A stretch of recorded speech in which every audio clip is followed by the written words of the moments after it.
नेता अरुण सावंत जी है। आज मुंबई में बहुत कुछ हलचल है। रेड्स के ऊपर रेड्स, धाडीवर धाडी पड़तायत। त्याच्यामुळे उसके लिए आपको भी बहुत काम है, भागम भाग है, यहाँ से वहाँ, वहाँ से वहाँ। तो हमने सोचा हम भी एक रेड डालें। हमको भी अधिकार है घुसने। शिवसेना के उपनेता अरुण सावंत जी है। आज मुंबई में बहुत कुछ हलचल है। रेड्स के ऊपर रेड्स, धाडीवर धाडी पड़तायत। त्याच्यामुळे उसके लिए आपको भी बहुत काम है, भागम भाग है, यहाँ से वहाँ, वहाँ से वहाँ। तो हमने सोचा हम भी एक रेड डालें। हमको भी अधिकार है घुसने का। अगर हमारे घर में कोई घुस रहा है तो मुंबई में, महाराष्ट्र में शिवसेना को भी अधिकार है घुसने का, घुसाने का। आज मैं देख रहा था सुबह से हमारे कुछ कार्यकर्ता, हमारे कुछ लोगों के ऊपर अब ईडी ने आईटी के रेड्स हो रहे, इनकम टैक्स। कोई भानामती है, वो भानामती, आईटी की भानामती चल रही है। और मुझे तो लगता है कि जब तक ये बीएमसी चुनाव नहीं होते हैं तब तक हर वार्ड में रेड हो आईटी की, हर वार्ड में, हर शाखा में। अब यही काम आईटी को या सेंट्रल एजेंसी को, ईडी और आईटी, यही एक काम उनके हाथ में रहा है कि जहां जहां शिवसेना का कार्य करता है, जहां जहां शिवसेना की शाखा है, जहां जहां शिवसेना के लोग चुनाव लड़ने जा रहे हैं वहां रेड्स कर। ये तो सवाल है सबके मन में, इस देश में भी, कि सिर्फ और सिर्फ महाराष्ट्र और बंगाल जैसे राज्य में ही सिलेक्टेड लोगों को टारगेट क्यों सेंट्रल एजेंसीज कर, ये सवाल है। ये सवाल इसलिए भी है क्या इस देश में और राज्यों में कोई नहीं मिलता जहां सेंट्रल एजेंसी जाकर सवाल पूछे, रेड करे, देश को हिसाब किताब दे। सिर्फ शिवसेना या तृणमूल कांग्रेस? ये तो सबको मालूम है, ये सरकार गिराने की जो साजिश है, सरकार को दबाव में लाने की। शिवसेना के नेतृत्व में जो महाविकास आघाड़ी का गठबंधन हुआ है, उनकी सरकार है, उनको दबाव में लाकर ये सरकार अनस्टेबल, अस्थिर करने के लिए, सरकार गिराने की इनकी एक बहुत बड़ी साजिश है। इनकम टैक्स और ईडी को हमने अब तक 50 नाम भेजे विथ एविडेंस, 50। और बार बार मैं जिक्र भी किया है मेरे प्रेस कॉन्फ्रेंस में। फिर भी ईडी या इनकम टैक्स को ना उनको कोई ऐसा लगता है कि एक रिस्पॉन्सिबल मेंबर ऑफ पार्लियामेंट, एक रिस्पॉन्सिबल लीडर एक बात बोल रहा है तो उसके ऊपर कोई इंक्वायरी होनी चाहिए। ऐसा ये हमारी सेंट्रल एजेंसी को क्यों नहीं लगता? हमारे बारे में ये बोगस, ये बोगस, ये बोगस। मिस्टर किरीट सोमैया ने एक केंद्रीय मंत्री के बारे में 100 बोगस कंपनी की लिस्ट खुद दी है। अब देखिए ईडी को कोई मिस्टर ढवंगाड़े है, बीजेपी के बहुत नजदीक थे, आज भी रहेंगे नागपुर के। उनके लगभग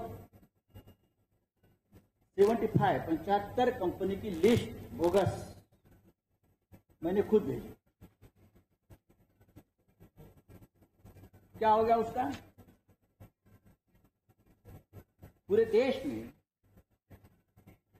सबसे ज्यादा ईडी की जो जांच है या रेड्स है या एक्शन है वो महाराष्ट्र में हो रही है। अब तक महाराष्ट्र में महाविकास आघाड़ी के 14 प्रमुख लोगों के ऊपर एक्शन हुई है। पश्चिम वेस्ट बंगाल में 7 लोगों पर हो रही है। भारतीय जनता पार्टी के लोग जो है उनके ऊपर ना आईटी ना ईडी। क्या वो लोग मुंबई के रास्ते पर हाथ में कटोरा लेकर भीख मांग रहे हैं? इनकम और टैक्स सिर्फ हमारे पास है क्या? ये इनकम टैक्स की जो भानामती चल रही है वो भी जल्दी एक्सपोज हो जाएगी। ये भानामती कौन है वो ये सब रेट्स कंट्रोल कर रही है, उस बारे में जल्दी ही शिवसेना बड़ा खुलासा करने जा रही है। फिर जो लगता है 15 फरवरी प्रेस कॉन्फ्रेंस हो गई थी यहां, तब मैंने एक नाम का जिक्र किया था, सुमित कुमार नरवर। बार बार मैं उस बारे में पूछ रहा हूं ईडी को, इनकम टैक्स को, कि एक सामान्य आदमी बुलंदशहर का दूध बेचता था और 4-5 साल में उसकी प्रॉपर्टी 8,000 करोड़ से ऊपर चली गई। अब वो मलबार हिल में रहता है, पहले उसको कहां भी रहने को घर नहीं था। अब वो व्यक्ति नोएडा में रहता था, उसका मलबार हिल में अब बड़ा आशियाना है, बड़ी बड़ी प्रॉपर्टीज है। ईडी ने कौन सा चश्मा लगाया है इनकम टैक्स में? वो चश्मे से जरा हमारी तरफ भी देखिए। जो आपने चश्मा लगाया है और आपको ऐसे लोग नहीं दिखते हैं जिनकी संपत्ति 2-4 साल में 8,000 करोड़ 10,000 करोड़ कहां से आती है? मैं देता हूं आपको पूरे प्रूफ, जल्दी ही दे दूंगा। और दिल्ली और महाराष्ट्र के कौन से बीजेपी के नेता का पैसा, कौन किसकी बेनामी प्रॉपर्टी उसके पास है, ये भी मैं जल्दी ही पहले प्रधानमंत्री को जाकर बताऊंगा, बाद में आपके पास दे दूंगा, क्योंकि मैं रिकॉर्ड बनाना चाहता हूं। दिल्ली में कौन सा बड़ा नेता और महाराष्ट्र का कौन सा बीजेपी का बड़ा नेता जिसकी पूरी लेन देन उसके साथ है, पैसा किसका है? एक ट्राइडेंट ग्रुप कौन सा है मुंबई में जिसको 5 साल पहले सबसे ज्यादा यहां सरकार की तरफ से कॉन्ट्रैक्ट और काम मिलते थे? मेरे पास पूरा है हिसाब किताब। मैं आपको बताना चाहता हूं, ये भानामती और ईडी सबको, ईडी और आईटी हम सबको बताएंगे। उसके बाद चाहे आप हमारे ऊपर रेड भी कर सकते हो, हमको अरेंज भी कर सकते हो, आप कर लीजिए। अब एक इंपॉर्टेंट बात, मैंने 15 फरवरी के मेरे प्रेस कॉन्फ्रेंस में शिवसेना ईडी के वसूली एजेंट्स के बारे में बताया। 4 5वां किरीट सोमया है, गेस्ट आर्टिस्ट है वो, लेकिन बहुत इंपॉर्टेंट है। और ईडी के अधिकारी, बड़े अधिकारी, अब उसमें से कुछ अधिकारी तो भारतीय जनता पार्टी का टिकट लेकर चुनाव लड़ रहे हैं। और मैंने सुना कि इस अधिकारी ने, जो ईडी का अधिकारी था, उसने यूपी के 50 उम्मीदवारों का खर्चा भी किया है, ये मैं सुन रहा हूं। वो आप बीजेपी का उम्मीदवार बनकर चुनाव वहां लड़ रहे, ये एक नेक्सस है। उसका मतलब ये है ईडी भारतीय जनता पार्टी की एटीएम मशीन बन गई। मैं बहुत ही जिम्मेदारी से मेरा बयान है, responsible citizen of nation. ED और ईडी के कुछ अधिकारी भारतीय जनता पार्टी के एटीएम मशीन बन गए। उनके एक्सटॉर्शन के बारे में मैंने एक पूरा काला चिट्ठा प्रधानमंत्री जी को खुद पीएम कार्यालय में मैंने लिख कर दिया है। मैंने प्रधानमंत्री जी को 28 फरवरी 13 पन्ने का लेटर मैंने लिखा, जिसमें मैंने ये बता दिया है प्रधानमंत्री जी को कि आपके स्वच्छ भारत अभियान जो है, सिर्फ कचरा साफ करना नहीं है स्वच्छ भारत अभियान, उसमें भ्रष्टाचार का कचरा भी हमको साफ करना। इसलिए देश आपकी जय जयकार भी करता है। ब्लैक मनी, व्हाइट मनी, नोटबंदी, सब कुछ उसमें आता है। मैंने लेटर लिखा है कि जिस ईडी को आपने लगाया है सबके खिलाफ हमारा जो आपके राजनीतिक विरोधी है उनके खिलाफ ये ईडी क्या कर रही है असल में। मैंने पूरी वन पार्ट, मैंने जो लेटर लिखा है वो एक पार्ट है, ऐसे में 10 पार्ट उनको देने हैं, किस्तों पे दूंगा। पिछले कुछ वर्षों से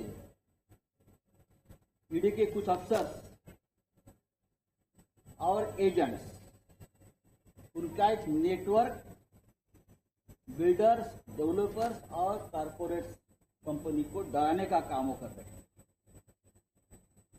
और ईडी का एजेंट्स का एक नेटवर्क जो है वो एक्सट्रॉशन में लगा हुआ है, करोड़ों की वसूली कर रहा है। उसकी विस्तृत जानकारी मैंने प्रधानमंत्री को दी और मैं डॉक्यूमेंट्स के साथ बोल रहा हूं। आपको डॉक्यूमेंट्स शायद सर्कुलेट अभी किए हैं। ईडी का ऑफिसर का जो एक्सट्रैक्शन रैकेट है उसमें का जो की फैक्टर है उसका नाम है मिस्टर जितेंद्र चंद्रलाल नवलानी। और आपके जानकारी के लिए मैं उसका पैन नंबर और उसकी 7 अलग अलग कंपनियां भी मैंने आपको दे दी है। इस 7 कंपनियों ने 100 करोड़ से भी आसपास 100 से ज्यादा बिल्डर डेवलपर से वसूली किए हैं, एक्सट्रॉशन किया है, जिसमें कैश भी है और चेक पेमेंट भी है, डिजिटल ट्रांसफर है उसमें। जिन जिन कंपनियों की ईडी ने जांच की, जिन कंपनियों की ईडी ने जांच की है, उस कंपनी ने अपना पैसा जितेंद्र नवलानी के इस 7 कंपनी में ट्रांसफर किया।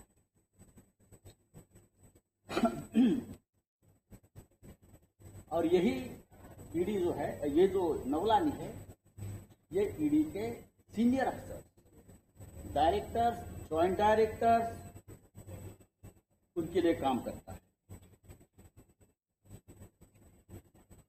मैं कुछ उदाहरण आपको देता हूं, बाकी सब तो लेटर में है, आप देख सकते हैं। ये मेरा पहला लेटर है और जा रहा है। 2017 में ईडी ने दीवान हाउसिंग फाइनेंस कॉर्पोरेशन लिमिटेड की जांच शुरू की। अचानक जितेंद्र चंद्रलाल नवलानी और उसकी 7 कंपनियों के खातों में दीवान हाउसिंग फाइनेंस और उसकी जुड़ी कंपनी की ओर से 25 करोड़ रुपए ट्रांसफर हो गए। उसके बाद 31 मार्च को 2020 तक एसआर वाधवान और उनके फैमिली की ओर से जितेंद्र नवलानी की कंपनियों के खाते में और 15 करोड़ ट्रांसफर हो। नंबर 2, इसी तरह अविनाश भोसले और उनके मामलों की ईडी ने जांच शुरू कर दी। तुरंत अविनाश भोसले एंड ग्रुप से 10 करोड़ रुपए जितेंद्र नवलानी और उसके 7 कंपनियों में ट्रांसफर हो। यूनाइटेड फास्फोरस के मामले में भी यही हुआ है। जैसे ही ईडी की जांच शुरू हो गई, जितेंद्र नवलानी की 7 कंपनियों में 16 करोड़ रुपए ट्रांसफर हो। गेलॉर्ड कंपनी लिमिटेड, यही हुआ। इस कंपनी के खिलाफ ईडी की जांच शुरू होते ही 10 करोड़ रुपया नवलानी की कंपनी सिक्योर सिस्टम में अनसिक्योर्ड लोन के रूप में रिफ्लेक्ट हो गए। बहुत ही गंभीर बात है। ईडी की जांच शुरू हो गई मॉन्शर fire protection system private limited की कंपनी की। तुरंत 15 करोड़ रुपया नौलानी की इसी कंपनी में ट्रांसफर हो गया। इसी तरह निरका केमिकल्स की जांच शुरू हो गई ईडी की यहां कंपनी, और बाद में नौलानी के खाते में 10 करोड़ और फिर एजीएल के कंपनी से 15 करोड़ अनसिक्योर्ड लोन के रूप में नौलानी के खाते में ट्रांसफर हुआ। मैंने प्रधानमंत्री जी को बताया ये लिस्ट एंडलेस है और सिर्फ नौलानी की कंपनी में नहीं ट्रांसफर हुआ है, और भी बहुत ऐसे लोग हैं जहां ईडी का पैसा कैश एंड चेक के मामले में और भी उनके एजेंट्स के खाते में ट्रांसफर हुए हैं, कैश में ट्रांसफर हुए, कैश भी दिया है। कैश का फिगर मेरे पास है। ईडी के कौन से अधिकारी का पैसा उसमें है, कहां लिया है, कहां लेन देन हुई है, कितने के लेन देन हुए, पैसा कहां लिंक हुआ है, मैं धीरे धीरे आपको बताते जाऊंगा। कौन है जितेंद्र नवलानी, कहां है ये, किसका आदमी है ये, किरीट सोमैया का उनका क्या संबंध है। ईडी के सबसे बड़े अधिकारी मुंबई दिल्ली इंचार्ज, उनका क्या संबंध है, पैसा क्यों ट्रांसफर हो रहा है इसके अकाउंट में। जवान हाउसिंग, राणा कपूर, ओंकार बिल्डर, सीडीआई जैसी कंपनी जो पब्लिक सेक्टर बैंकों का लोन तक नहीं चुका पा रही है, वो जितेंद्र नवलानी को और उसके कंपनी को करोड़ों करोड़ों रुपया क्यों दे रहे हैं। कंसल्टेंसी फी है ये। कौन सी कंसल्टेंसी चल रही है भाई? हाँ, कोई ऑफिस नहीं है, कोई स्टाफ नहीं है, कौन सी कंसल्टेंसी चल रही है। देखिए, ये सब पैसा मुंबई में और दिल्ली में बैठे हुए ईडी ऑफिसर के लिए जमा हुआ, उससे बाहर की देशों में प्रॉपर्टी खरीदी जा रही है, देना नहीं। और आप हमारे लोगों के 1 लाख, 2 लाख, 3 लाख का ट्रांजैक्शन देख रहे हो, आपका ट्रांजैक्शन कौन देखेगा। इस रैकेट में कुछ मुंबई और महाराष्ट्र के प्रमुख बीजेपी के पॉलिटिकल लीडर भी जुड़े हैं, और मैं हवा में बात नहीं कर रहा हूं, आपके पास कागज में नहीं दिए, आपने देखा होगा। ये बहुत ही गंभीर मामला है। देश का सबसे बड़ा करप्शन का ये रैकेट है, मुंबई में बैठकर चल रहा है, दिल्ली में बैठकर चल रहा है। महाविकास आघाड़ी के लोगों को भी जो प्रताड़ित करने का काम है, ये इसी रैकेट का एक काम। आज मैंने जो आपको बात बताई है ये सिर्फ 10%, लेकिन उस बारे में जो मैंने बताई है उस बारे में एक विजिलेंस रिपोर्ट भी आया है सेंट्रल एजेंसी का, जो मैंने बताया है ना आपको, इंफॉर्मेशन जानकारी, वो भी प्रधानमंत्री के संज्ञान में है। ईडी क्या कर रही है। आज दोपहर को हमने जिस बात का मैंने जिक्र किया, Jitendra Navlani and racket with ED, उस बारे में मुंबई पुलिस ने एक एफआईआर दर्ज कर दी, करप्शन। आम्ही हा गुन्हा, ही तक्रार आज मुंबईचे पोलीस आयुक्त, मुंबई के पुलिस कमिश्नर के पास इस करप्शन, भ्रष्टाचार, एक्सटॉर्शन, खंडनी,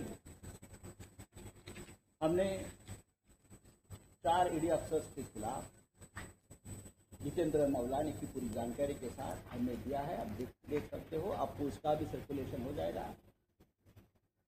और मुंबई पुलिस ये एक्सटॉर्शन रैकेट की, क्रिमिनल सिंडिकेट की जांच आज से शुरू कर रही है। मुंबई पुलिस, आई रिपीट,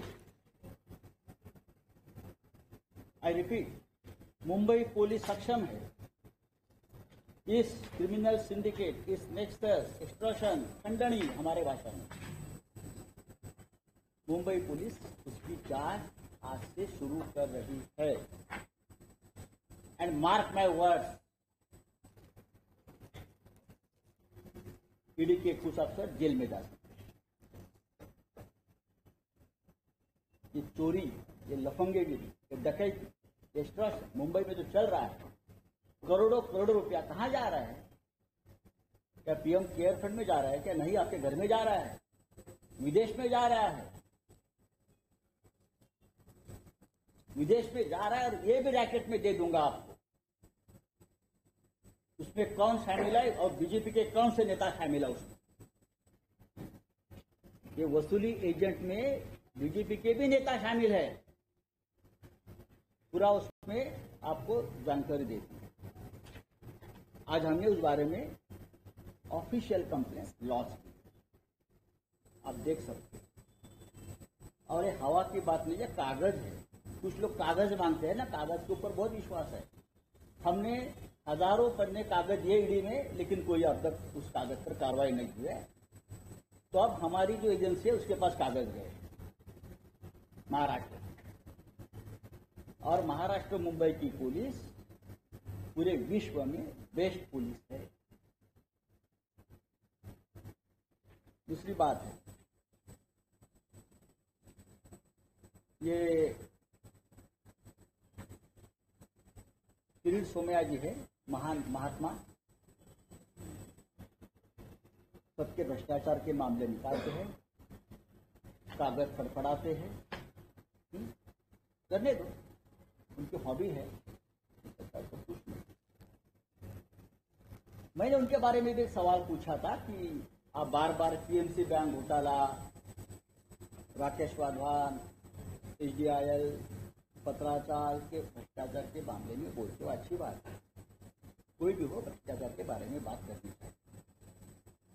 लेकिन मैंने उस वक्त सवाल पूछा था 15 फरवरी कि पीएमसी बैंक घोटाले का जो मुख्य कॉन्स्पिरेटर है एचडीआईएल के को फाउंडर मिस्टर राकेश वाधवान के साथ आपके बिजनेस रिलेशन क्या है? आप हम सबको बताते हैं ना, ये भ्रष्टाचारी, ये भ्रष्टाचारी, ये भ्रष्टाचारी। तो मेरा सवाल इतना ही था कि आपका रिलेशन क्या है। और मैंने वसई गोखीवरे की एक जमीन के बारे में भी एक मसला दिया था, जहां आपकी उसके साथ सीधी पार्टनरशिप, उसकी जांच पीओडब्ल्यू कर रहे हैं। मैं आपको बताता हूं कि जून जुलाई 2015 में मिस्टर किरीट सोमैया ने एचडीआईएल और जीवीके कंपनी मुंबई एयरपोर्ट की 63 एकड़ जमीन हड़पने का आरोप लगाया, और लगातार एमएमआरडीए में लगातार कंप्लेंट्स फाइल, लगातार। उनकी जो आदत है ही सीरियल कंप्लेनेंट, सीरियल किलर होता है, सीरियल रेपिस्ट होता है, उस तरह से यह आदमी सीरियल कंप्लेनेंट है। लगातार उसने कंप्लेंट एमएमआरडीए में की 63 एकड़ जमीन के बाद। और अक्टूबर 2015 में यही सोमैया ने फिर से एमएमआरडीए को लेटर लिखकर आरोप लगाया कि एचडीआईएल को 1 crore square feet commercial land gift की गई है, जिसकी मार्केट वैल्यू 5000 करोड़ है। इसलिए घोटाले का स्पेशल इन्वेस्टिगेशन होना चाहिए और ये दोनों कंपनी को ब्लैकलिस्ट करना चाहिए। ये किरीट सोमैया की मांग है, लेकर मेरे पास आपको सर्कुलेट किया। सोमैया यहां पर नहीं रुके, 1 साल तक वो लगातार सीरियल कंप्लेंट, लगातार एमएमआरडीए को कंप्लेंट करते रहे, और 2015 से 2016 तक बार बार सोमैया इस घोटाले की जांच की मांग करते रहे। अब इंटरेस्टिंग बात यह है कि सोमैया के लिखे किसी भी लेटर में ये मेंशन नहीं है कि उन्होंने ये सोकॉल्ड घोटाले की पुलिस या सेंट्रल गवर्नमेंट से कोई शिकायत की। मामला सेंट्रल का है, वो वहां भी कर सकते हैं, लेकिन मेरे पास कोई जानकारी नहीं है। उनके कागज जो मेरे पास है उसमें किसी भी सेंट्रल एजेंसी को उसकी कंप्लेंट नहीं है। और उस वक्त तो सिटिंग एमपी थे, अगर वो चाहे तो लोकसभा में मुद्दा उठा सकते थे, लेकिन मुझे दिखाने में रिकॉर्ड ढूंढ रहा था कि लोकसभा में भी ये मुद्दा मिस्टर सोमैया ने नहीं उठाया। उससे उलट 2016 में सोमैया ने अचानक MMRDA को कंप्लीट करना ही बंद कर दिया और दूसरी तरफ 1 दिसंबर 2016 को सोमैया के बेटे नील सोमैया को अचानक निकॉन इंफ्रा LLP में पार्टनर बनाया।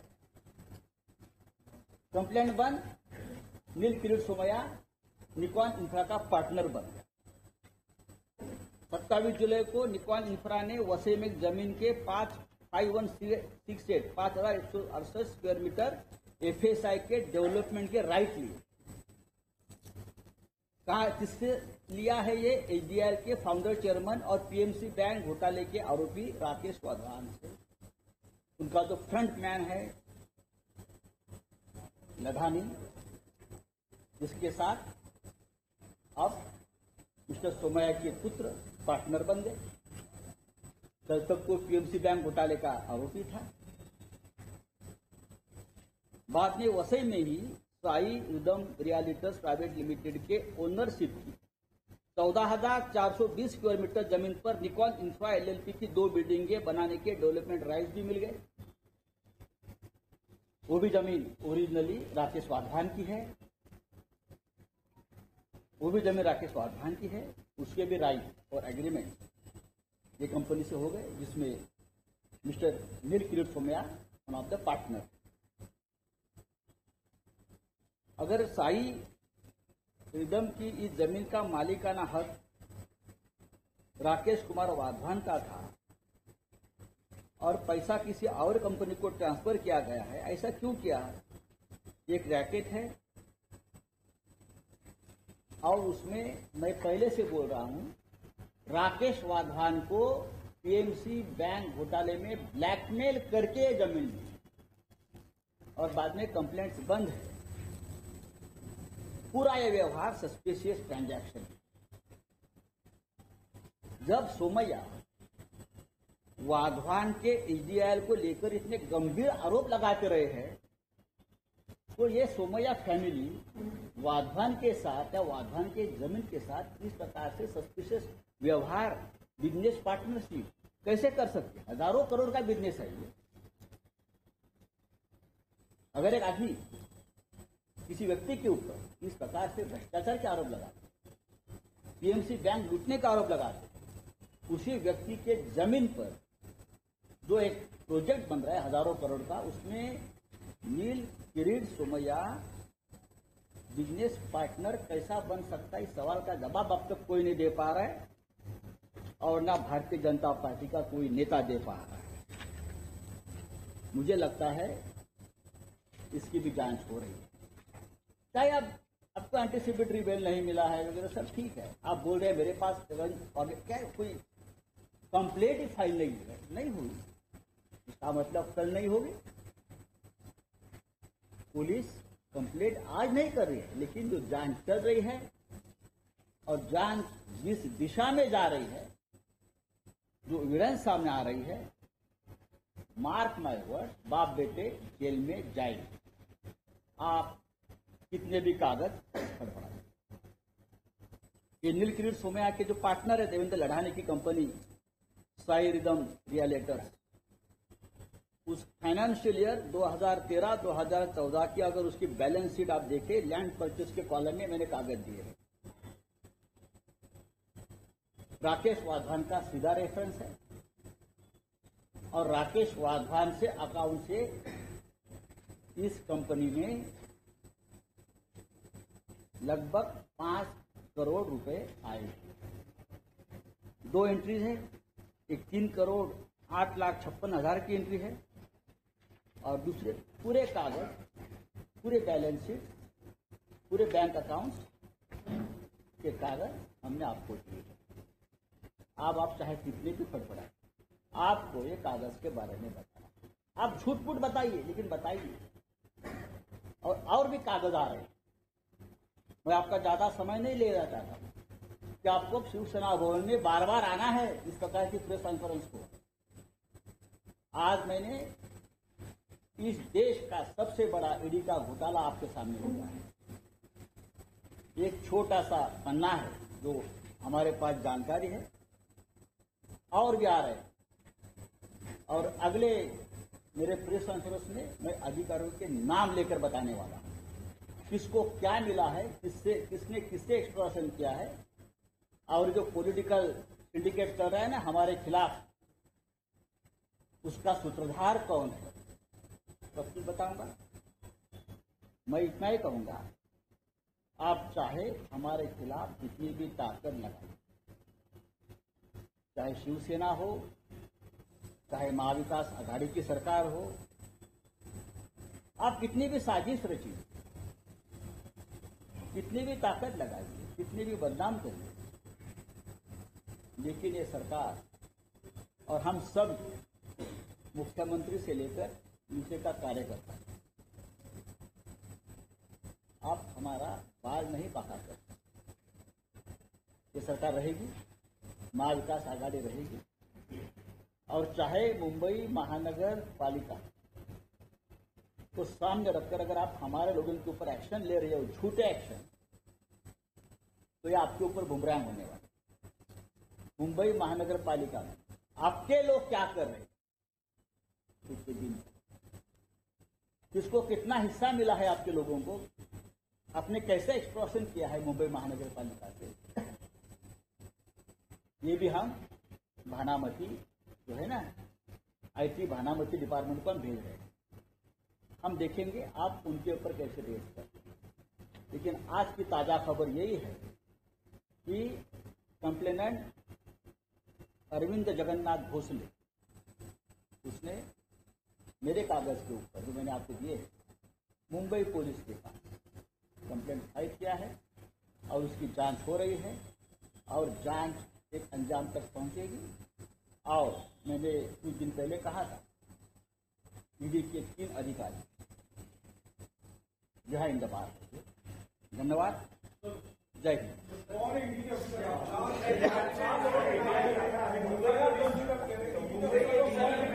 आप कागज पढ़ लीजिए, आपको पता चलेगा।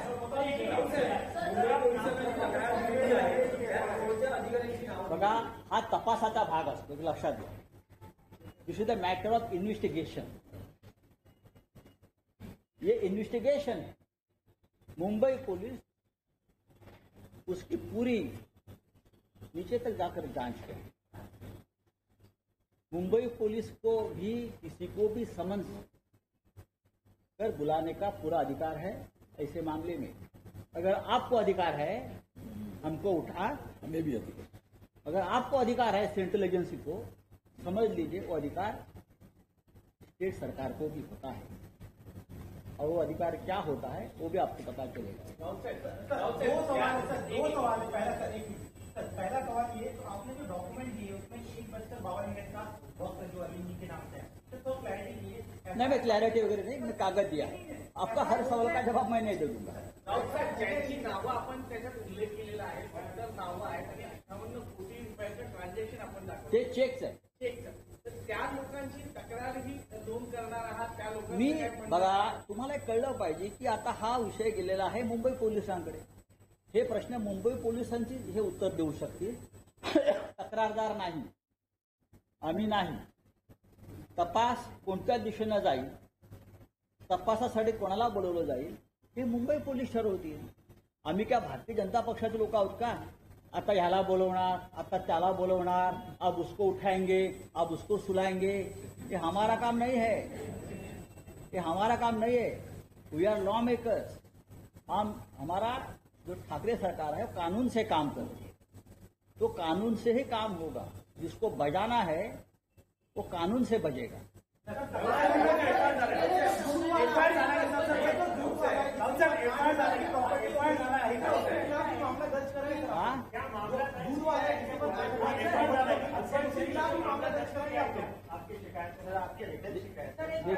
देखिए बात ऐसी है भाई, मैं प्रधानमंत्री को एक शिकायत की है।